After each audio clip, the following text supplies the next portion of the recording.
Frank Miller woke up at exactly 5:30 a.m., just as he had done for the past 50 years. Old habits from military life never quite left him. His small, one-bedroom apartment was neat but worn down, much like Frank himself. At 72, his once strong body now moved slowly, with a noticeable limp from an old war injury. The morning sunlight filtered through thin curtains as Frank made his simple breakfast, toast and coffee. His gnarled hands, once steady enough to handle weapons in the jungles of Vietnam, now trembled slightly as he buttered his bread. On the wall hung a dusty frame containing his medals and a faded photograph of his unit. No one had asked about those medals in years. After breakfast, Frank put on his best button-up shirt and his navy blue veteran's cap. Today was Wednesday, which meant a trip to the grocery store. He didn't need much, just enough to get by until his next small pension check arrived. The walk to Milton's Market took 20 minutes. Frank used to make it in 10, back when his leg didn't hurt so much. Along the way, neighbors rushed past without a glance. Young mothers pulled their children closer when they saw the old man approaching, as if age and military service were somehow contagious. Inside the store, Frank carefully selected the cheapest items: store-brand bread, the nearly expired milk on sale, a few cans of soup. Every purchase calculated against his limited budget. "Hey look, it's Captain Slow," whispered a teenage boy to his friends as Frank reached for a box of crackers. Their laughter cut through the store. "Need some help there, Grandpa? Or did that war mess up your arms too?" Another boy called out. The group snickered, hiding behind a display of cookies. Frank pretended not to hear. He'd faced enemy fire with less fear than he now faced these weekly shopping trips, but food was necessary, so he endured. At the checkout line, Frank counted out exact change from his worn leather wallet.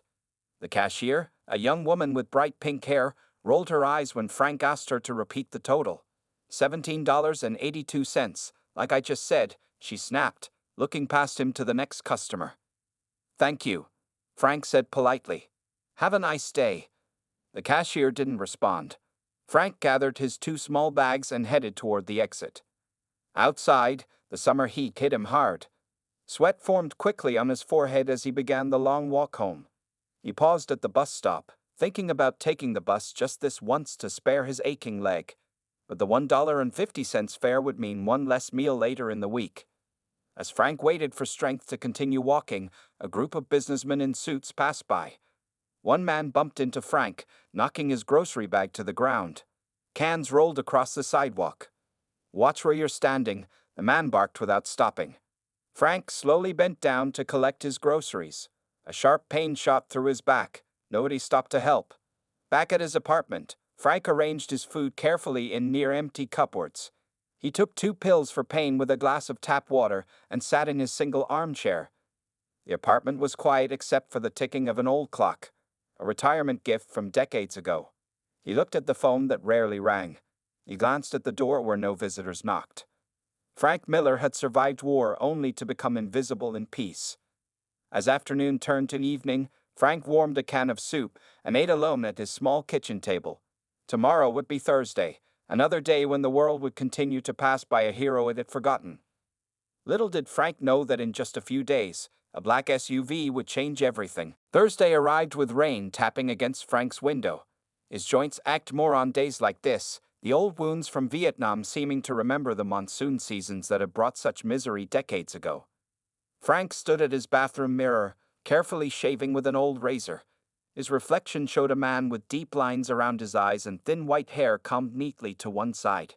He put on his cleanest shirt, slightly frayed at the collar but presentable enough for his weekly visit to the Veterans Affairs office. The VA building was a 30-minute bus ride away. Today, Frank spent the $1.50 fare. The rain made walking impossible with his bad leg. On the bus, he sat near the front, holding his cane between his knees. 2 teenagers occupied the seats marked for elderly and disabled passengers. They wore earphones and stared at their phones, pretending not to notice the old man standing before them. "Excuse me," Frank said gently. "Would either of you mind?" The bus jerked forward, sending Frank stumbling. He grabbed a handrail just in time to avoid falling. A middle-aged woman scowled at the teenagers and gave up her seat. "These kids have no respect," she muttered. "Thank you, ma'am," Frank said with genuine gratitude. At the VA office, Frank took his place in the long line. The wait was always at least an hour. His paperwork regarding increased benefits had been lost twice already. Each visit meant explaining his situation to someone new who typed information into a computer with board efficiency. Number 47 called a voice from behind the glass window. Frank stepped forward, handing over his ID and papers. "You were here last week, Mr. Miller," said the clerk without looking up. "Yes, ma'am. My papers were supposed to be processed by now. The medication costs have gone up, and my pension doesn't." "We're backed up," she interrupted. "Check back next week." "But I was told." "Next week, sir. Number 48, please." Frank stepped aside, clutching his rejected papers. Another week of choosing between food and medicine. At noon, Frank stopped at a small diner near the VA building.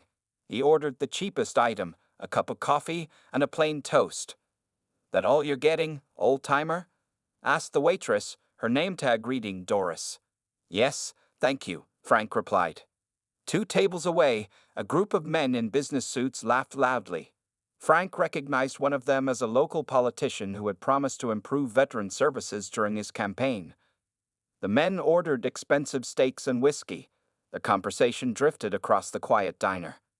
"Those old vets are killing the budget," one said. "Always wanting more benefits." "Most of them probably exaggerate their service anyway," another added.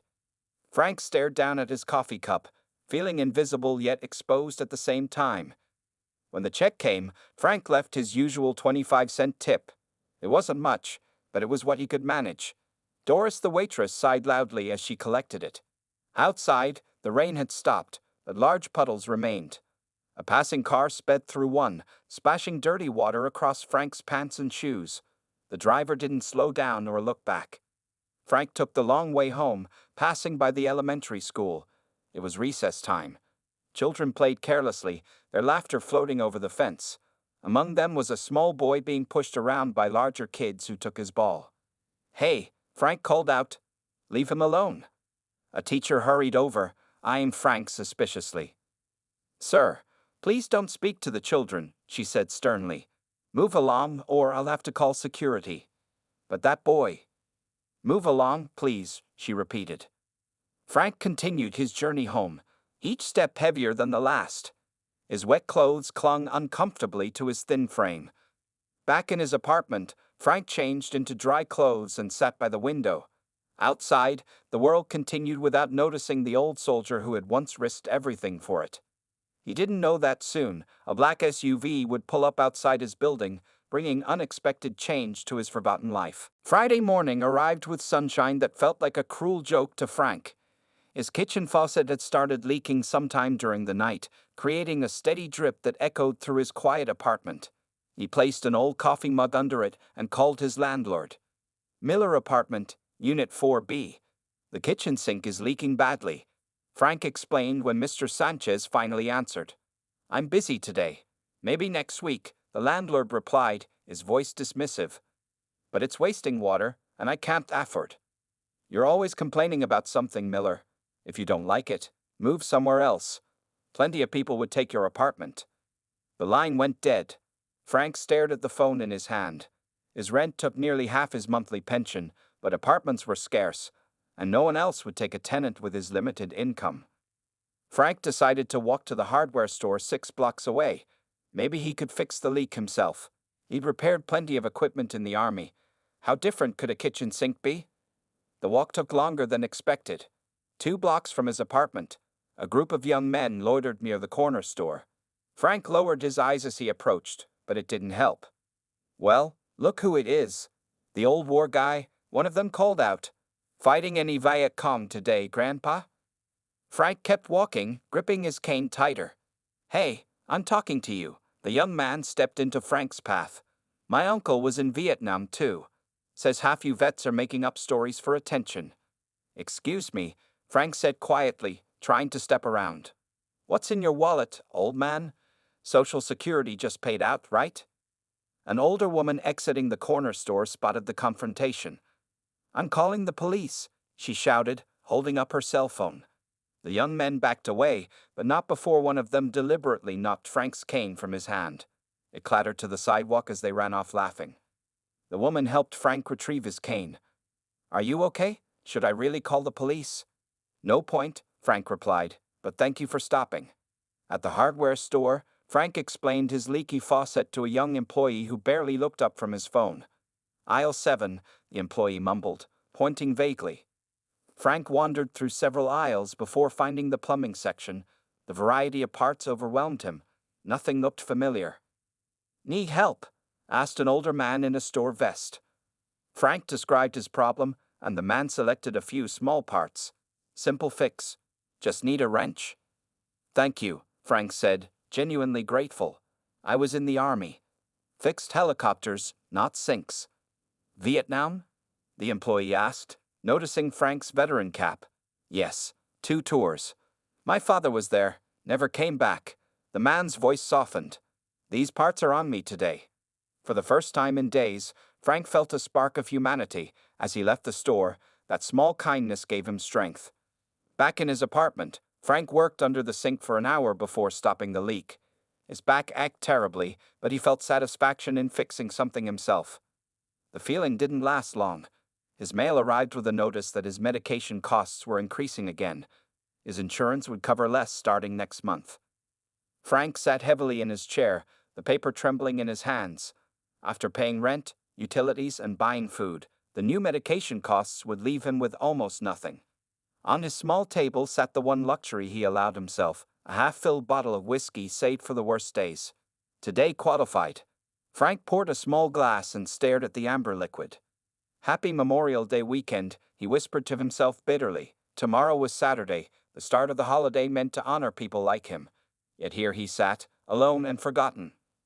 Frank didn't know that Memorial Day weekend would bring an unexpected visitor. A black SUV that would change everything was already on its way into his life. Saturday morning, Frank woke to the sounds of people setting up for the Memorial Day parade. His apartment was just 3 blocks from Main Street, where the town held its annual celebration.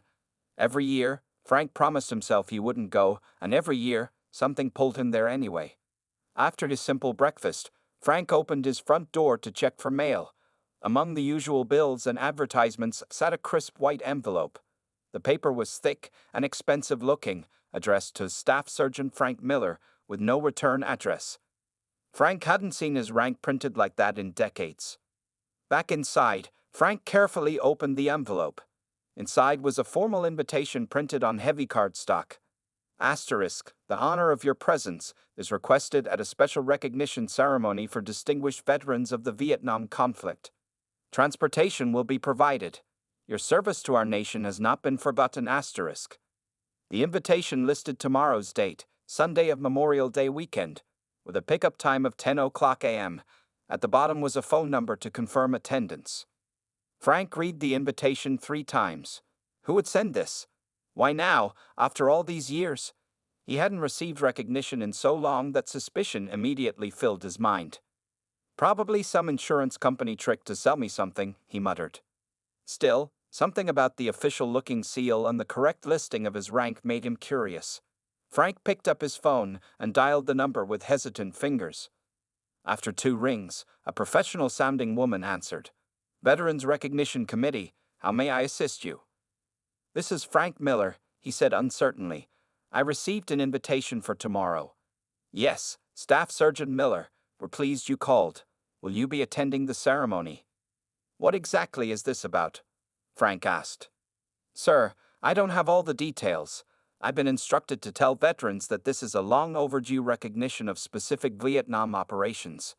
A car will pick you up at 10:00 a.m. sharp if you choose to attend. Frank's curiosity grew stronger. Who's organizing this? I'm sorry, sir. I'm not at liberty to say more. Will you be attending? After a moment's hesitation, Frank replied, Yes, I'll be there. Excellent. Please wear any medals or uniform items you still have. The driver will identify himself by name when he arrives. After hanging up, Frank stood in the middle of his apartment, invitation still in hand.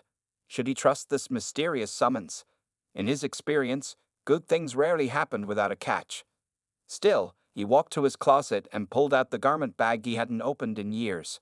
Inside was his dress uniform, still fitting but hanging loosely on his thinner frame. The metals clinked gently as he removed the jacket. Each one represented blood, sweat, and memories most people couldn't imagine. Frank spent the afternoon cleaning and pressing his uniform. His fingers traced the ribbons and insignia, each one carrying him back to jungle heat, helicopter noise, and the faces of men long gone. Later that afternoon, Frank decided to skip the town parade. Instead, he walked to the small military cemetery on the edge of town. Unlike the crowded main streets, the cemetery was nearly empty. A few families placed flags on graves, but mostly the rows of white stones stood in silent formation. Frank made his way to a specific section where 3 names he knew were etched in stone.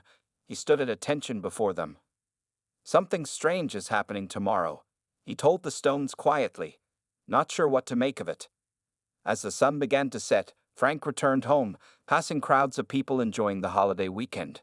Children waved small flags, families gathered for barbecues, and no one noticed the old man in their midst who had helped secure the freedom they celebrated. That night, Frank carefully laid out his uniform for the morning.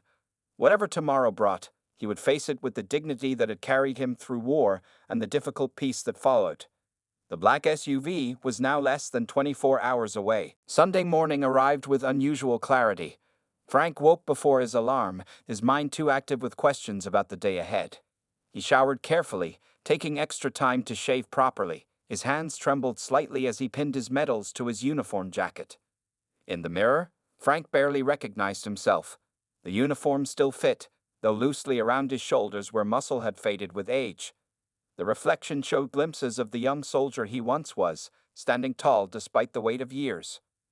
Whoever these people are, Frank told his reflection, they'll see a soldier, not just an old man. By 9:30 a.m., Frank was ready and waiting. He sat in his chair by the window, watching the street below. The neighborhood was quiet on this Sunday morning of Memorial Day weekend. At precisely 9:58 a.m., a black SUV with tinted windows turned onto his street. Frank's heart quickened. The vehicle moved slowly, as if looking for an address. It stopped directly in front of his building. Frank grabbed his cane and made his way downstairs, careful not to rush and risk a fall. By the time he reached the ground floor, a young man in a crisp dark suit stood waiting at the building entrance. "Staff Sergeant Frank Miller?" the man asked, his posture straight and respectful. "Yes," Frank replied cautiously. "My name is Lieutenant Michael Hayes, sir. I'm here to escort you to the ceremony." The young man offered a sharp salute. Frank automatically returned the salute, muscle memory from decades ago taking over. "May I help you to the vehicle, sir?" Lieutenant Hayes asked. "I can manage," Frank said, though he appreciated the offer. The lieutenant opened the SUV's rear door. Frank noticed the interior was immaculate leather. As he settled into the seat, he was surprised to find a small arrangement of refreshments on a fold-down tray. "Water, coffee, or perhaps something stronger, sir?" asked the driver. "Just water is fine," Frank replied, still trying to understand what was happening. As the SUV pulled away from the curb, Frank looked back at his apartment building. Mrs. Gonzalez from the second floor was watching from her window, clearly curious about her neighbor getting into such an impressive vehicle. "Where exactly are we going, Lieutenant?" Frank asked as they left the neighborhood behind. "To the Westfield military base, sir. It's about 40 minutes from here." Frank frowned. Westfield was decommissioned years ago. The young officer smiled. "Partially, sir. Certain sections remain active for special operations." They drove in silence for several minutes, leaving the town behind and entering the countryside. Frank watched familiar landmarks pass by, then unfamiliar ones as they traveled beyond his usual routes. "Sir, if I may," Lieutenant Hayes said, breaking the silence. "It's an honor to drive you today. My grandfather served in Vietnam as well." "What unit?" Frank asked. 101st Airborne, sir." Frank nodded. "Good men. I worked with them on several operations." "May I ask what you did in Vietnam, sir?" Frank hesitated. Most of his missions had been classified, and he'd spent decades avoiding questions about them. "Helicopter crew at first," he said carefully. "Later, special operations." The lieutenant seemed to understand Frank's reluctance and didn't press further. As they turned onto a narrow road, Frank noticed increased security measures, cameras on poles, hidden sensors he recognized from his military days. Then a high fence appeared, topped with modern security systems. The SUV slowed at a checkpoint where armed guards stood at attention. The driver lowered his window and presented identification. The guard looked at a clipboard, then directly at Frank. "Staff Sergeant Miller, welcome back, sir," the guard said with a respectful nod. The gate swung open, revealing a facility that looked far more active than any decommissioned base should be. Modern buildings had replaced the old structures Frank remembered. Military personnel in various uniforms moved purposefully across the grounds. "What is all this?" Frank asked, his voice barely above a whisper. "All your questions will be answered inside, sir," Lieutenant Hayes replied as the SUV stopped in front of the largest building. A red carpet stretched from the vehicle to the entrance, and along it stood a line of uniformed military personnel at attention. For Frank Miller, the forgotten veteran who had been invisible for so long, it was like entering another world, one where he suddenly seemed to matter very much. Frank stared at the line of uniformed personnel standing at attention. His mind struggled to process what was happening. The lieutenant opened his door and stood respectfully, waiting for Frank to exit. With careful movements, Frank stepped out of the SUV. His cane touched the red carpet, and instantly, every soldier along the path snapped to salute. The sudden respect after years of being ignored made Frank's throat tighten. "This way, Staff Sergeant Miller," the lieutenant said, guiding him toward the entrance. As they walked, Frank noticed the uniforms weren't just army, but included all military branches. Some soldiers wore modern camouflage while others wore dress uniforms covered with medals. Many were young, but a few showed gray hair and weathered faces like his own. At the building's entrance stood a tall man with silver hair and the stars of a 4-star general on his uniform. The name tag read General James Collins. "Staff Sergeant Frank Miller," the general said, stepping forward with hand extended. "Thank you for coming." Frank shook the general's hand, confusion evident on his face. "Sir, I don't understand what this is about." "All will be explained inside," General Collins replied. "But first, let me say that what you did in 1971 has not been forgotten, though many of us were late in acknowledging it." Frank's heart skipped a beat. 1971, the year of his most classified mission, one he hadn't spoken about in decades. Inside the building, Frank found a large room set up like a small auditorium. About 50 people were seated, some in military uniforms, others in formal civilian clothes. A stage held a podium and several chairs. On the walls hung the American flag and the flags of each military branch. "Please, take a seat here," the general said, leading Frank to a chair in the front row. Frank sat down, feeling increasingly overwhelmed. An older man in the seat next to him leaned over. "Frank Miller, is that really you?" the man asked, his voice cracking with emotion. Frank studied the man's face, and recognition slowly dawned. "Jimmy Peterson, from the 5th Special Forces?" "The very same," Jimmy said with a grin. "Never thought I'd see you again after Laos." Before Frank could respond, General Collins approached the podium, and the room fell silent. "Ladies and gentlemen, thank you for joining us today," the general began. "We're here to recognize actions that, for national security reasons, went unacknowledged for far too long." The general turned toward Frank. In March 1971, Staff Sergeant Frank Miller was part of a classified helicopter operation deep in enemy territory. When their aircraft was shot down, Sergeant Miller not only ensured the survival of his crew, but led them through hostile jungle to safety. Frank's hands gripped his cane tightly. These were memories he had locked away for decades. "What many don't know," the general continued, "is that along the way, Sergeant Miller's team discovered an enemy camp where 3 American POWs were being held. Despite being wounded and outnumbered, Sergeant Miller organized a rescue operation that freed those prisoners." Murmurs spread through the audience. The general raised a hand for silence. Due to the classified nature of operations in that region, Sergeant Miller's actions were never officially recognized. The records were sealed, and the men he saved were sworn to secrecy. On a large screen behind the general, black and white photographs appeared. Grainy images of younger men in jungle fatigues, one of them unmistakably Frank. "Recently, those files were declassified," General Collins explained, "and we discovered that Sergeant Miller never received the recognition he deserved." The general motioned to an aide who approached carrying a small box. Staff Sergeant Frank Miller, please join me on stage. With trembling legs, Frank rose and made his way to the podium. The entire room stood in respect. By order of the President of the United States, General Collins announced formally, "It is my honor to present you with the Silver Star for Valor in Combat, and to inform you that your pension and benefits have been adjusted to reflect your actual service record." As the medal was pinned to his chest, Frank felt tears rolling down his cheeks. After decades of being invisible, someone had finally seen him, really seen him, for who he was and what he had done. And this was just the beginning of his remarkable day. The weight of the Silver Star on Frank's chest felt both strange and familiar.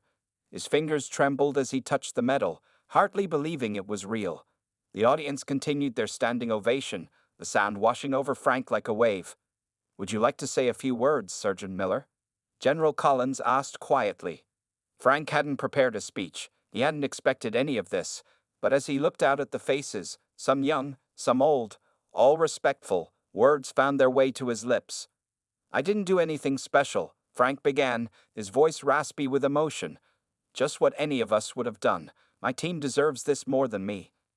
"And they've been recognized as well," the general assured him. "But today is about you, Sergeant." Frank nodded and continued. "For years, I thought everyone had forgotten. Thank you for remembering." Simple words, but they came from his heart. The applause grew louder as Frank returned to his seat. As the ceremony continued, 3 elderly men approached Frank one by one. Each embraced him with tears in their eyes. Frank recognized them immediately, the Poes he had helped rescue in that distant jungle. Men he had thought about every day for over 50 years. "I wouldn't have met my grandchildren if not for you," one whispered. "My whole life after 1971 was because of you," said another. The third man couldn't speak at all. He simply held Frank's hand between both of his own, communicating decades of gratitude through that silent touch. After the formal ceremony ended, attendees gathered in an adjoining room for refreshments. For the first time in years, Frank found himself the center of attention. People wanted to shake his hand, hear his stories, and thank him personally. A young captain approached with an elderly man in a wheelchair. "Sergeant Miller, my father insisted on coming when he heard your name. He says you saved his life twice." Frank looked at the man in the wheelchair and recognition dawned. "Davis? Mike Davis?" "The same, you old warhorse." Davis grinned, reaching up for a handshake that turned into an awkward hug. "Still causing trouble, I see." "How long has it been?" Frank asked, amazed to see his old friend alive. "Too many years," Davis replied. "After they split up our unit, I lost track of everyone. Figured you were long gone."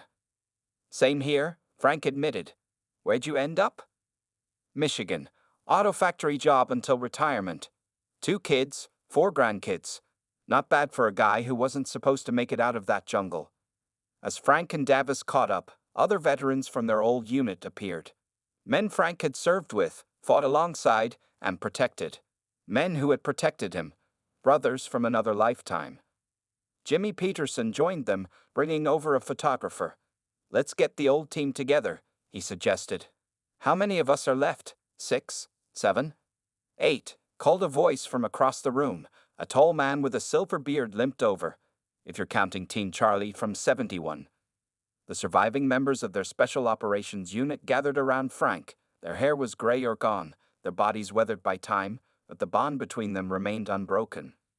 As the photographer prepared to take their picture, General Collins approached once more. "Sergeant Miller, there's someone else who wants to speak with you. If you'll follow me?" Frank excused himself from his old comrades and followed the general to a small private office. Inside was a large screen displaying a live video feed. On the screen sat the President of the United States. "Sergeant Miller," the President said warmly, "I apologize for not being there in person. I wanted to thank you personally for your service and sacrifice." Frank stood straighter, overwhelmed that the Commander-in-Chief would take time to speak with him. "Your country failed you by not recognizing your actions sooner," the President continued. "That changes today. Your benefits have been adjusted retroactively, and a full military honor guard will be at your disposal whenever you need it." As Frank thanked the President, he realized this day marked not just recognition of his past, but a complete change to his future. His long years of being forgotten were finally over. And the day's surprises weren't finished yet. The black SUV glided through the streets of Frankstown, now bathed in the golden light of late afternoon. Frank sat quietly in the back seat, his mind still processing everything that had happened. His silver star medal gleamed on his chest, and in his hands he held an official folder containing documents about his newly adjusted pension and benefits. "We're almost at your apartment, Staff Sergeant," Lieutenant Hayes said from the driver's seat. Frank nodded, wondering if his neighbors would even notice his return. After such an extraordinary day, the thought of going back to his lonely apartment felt strange. As the SUV turned onto his street, Frank noticed something unusual. People lined both sides of the road. Many held American flags. Some held handmade signs. Confused, Frank leaned forward for a better look. "What's happening?" he asked. Lieutenant Hayes smiled. "Word travels fast, sir, especially when the president makes a call." The SUV slowed as they approached Frank's building. The crowd grew thicker, and Frank could now read some of the signs. "Thank you for your service. Welcome home, hero, and we're sorry we forgot." Among the faces, Frank recognized his neighbors, the cashier from the grocery store, the teenagers who had mocked him on the bus, and even his landlord, Mr. Sanchez. All were watching the SUV with anticipation. "Are you ready, sir?" Lieutenant Hayes asked, stopping the vehicle. Frank took a deep breath and nodded. When the door opened, the crowd erupted in cheers and applause. Lieutenant Hayes stood at attention and saluted as Frank slowly emerged from the SUV. The town's mayor stepped forward from the crowd, looking somewhat nervous. "Sergeant Miller, on behalf of our entire community, I want to apologize for how we treated you. We didn't know your story, but that's no excuse. Every veteran deserves our respect." The mayor handed Frank a key. "This is a key to the city. It's a small gesture. We want you to know that you belong here. You're not invisible anymore." Frank accepted the key with trembling hands. Before he could speak, a small boy pushed through the crowd. It was the same child Frank had seen being bullied at the school playground.